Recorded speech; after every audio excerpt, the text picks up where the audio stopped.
आज के इस वीडियो में मैं आपको सऊदी लेबर लॉ आर्टिकल 40 के बारे में बताऊंगा। ये एक इम्पोर्टेंट आर्टिकल है इसलिए भी क्योंकि इसमें फ़ीस के बारे में बताया गया है कि कौन किस चीज़ का फ़ीस पे करेगा, वर्कर पे करेगा या कंपनी पे करेगा।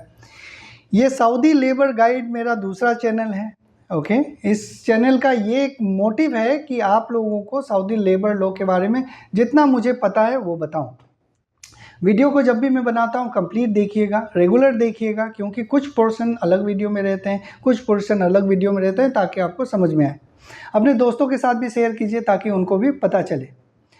अब बात करते हैं आर्टिकल 40 के बारे में। देखिए, जब भी हम सऊदी में काम करते हैं तो बहुत सारे ऐसे गवर्नमेंट का फ़ीस रहता है, सरकारी फ़ीस रहता है जो पे करना रहता है। अब सवाल ये है यहाँ पे कि वो फ़ीस कौन पे करेगा, है ना। तो सऊदी लेबर लॉ आर्टिकल 40 में इसी के बारे में बताया गया है। अब पहले बात करते हैं कि कौन कौन सा फ़ीस होता है। देखिए, फ़ीस कौन कौन सा होगा। रिक्रूटमेंट का फ़ीस, जब इंडिया से यहाँ आपको लाया जाएगा वो फ़ीस होगा। यहाँ लाने के बाद में मेडिकल होगा, इकामा बनेगा, वर्क परमिट बनेगा। आपका अगर प्रोफेशन चेंज होता है, मान लीजिए आपका पहले लेबर था फिर इंजीनियर बन गया, या फिर जो भी प्रोफेशन चेंज होता है उसका हो गया। आपका अगर स्पॉन्सरशिप ट्रांसफ़र होता है एक कंपनी से दूसरा, उसका हो गया। इसके बाद आपको अगर मान लीजिए घर जाना है ना, बीच में छोड़ के कंपनी, वो टिकट कौन देगा।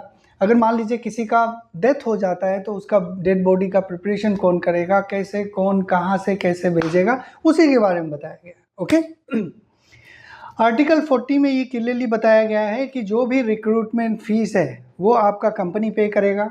इकामा बनाने का फ़ीस कंपनी पे करेगा। वर्क परमिट बनाने का फ़ीस कंपनी पे करेगा। अगर इकामा और वर्क परमिट बनाने में लेट हो गया तो उसका पेनल्टी भी कंपनी पे करेगा। ओके, आपका अगर प्रोफेशन चेंज होता है वो प्रोफेशन चेंज फ़ीस भी कंपनी पे करेगा। अगर आप किसी कंपनी से किसी कंपनी में ट्रांसफ़र लेते हैं तो जो नया कंपनी है वो आपका ट्रांसफ़र फ़ी पे करेगा। इसके बारे में मैं डिटेल में थोड़ा बताऊंगा क्योंकि इसमें थोड़ा सा कंट्राडिक्शन है। ओके, अब दूसरा एक और है कि आपका अगर आप छुट्टी जाते हैं, एग्ज़िट री एंट्री वीज़ा, उसका भी फ़ीस रहता है। तो साल में एक बार आपको कंपनी पे करेगा। अगर आप 2-3 बार, जैसा आपके कॉन्ट्रैक्ट में लिखा हुआ है वैसा कंपनी आपको पे करेगा, लेकिन साल में आपको एक बार कंपनी पे करेगा मोस्टली। अगर 2 साल का कॉन्ट्रैक्ट है, कॉन्ट्रैक्ट में 2 साल में लिखा हुआ है तो 2 साल में पे करेगा। अगर आपको कॉन्ट्रैक्ट में छुट्टी साल में है तो टिकट आने जाने का भी कंपनी पे करेगा। ये सारे आर्टिकल 40 में लिखा हुआ है। और एक बात ये भी है इसमें जो आपको समझना है कि कई बार हम कॉन्ट्रैक्ट को कंप्लीट नहीं करते हैं, बीच में ही छोड़ देते हैं। उस केस में आपको सऊदी से इंडिया जाने का टिकट कंपनी बियर नहीं करेगा, वो आपको खुद ही लेना पड़ेगा। ये आर्टिकल 40 का क्लोज 2 में लिखा हुआ है। ओके, आर्टिकल 40 के 3 क्लोज में ये लिखा हुआ है कि अगर हम स्पॉन्सरशिप ट्रांसफ़र करते हैं, जैसे मान लीजिए आप पहले एक कंपनी में काम करते थे, अब दूसरे कंपनी में आ रहे हैं, तो पहली बार अगर ट्रांसफ़र कर रहे हैं तो उसका 2000 रियाल होता है, वो कंपनी नया कंपनी पे करके ख़त्म कर देता है। मान लीजिए आप फिर उसके बाद कुछ साल बाद तीसरे कंपनी में चेंज कर रहे हैं तो आपका वो ट्रांसफ़र फ़ी हो जाएगा 2000 प्लस 2000, 4000। कई कंपनी ऐसे होते हैं बस वो 2000 पे करते हैं, आपको बोलते हैं कि बाकी का जो 2000 है वो आपको खुद पे करना है। ये मैक्सिमम कंपनी ऐसे करता है। तो ये मान के चलिए, अगर मान लीजिए आप चौथा कंपनी चेंज कर रहे हैं, चौथा बार आपका इकामा ट्रांसफ़र हो रहा है, तो उस केस में कितना हो गया, 2000, 2000 और 2000।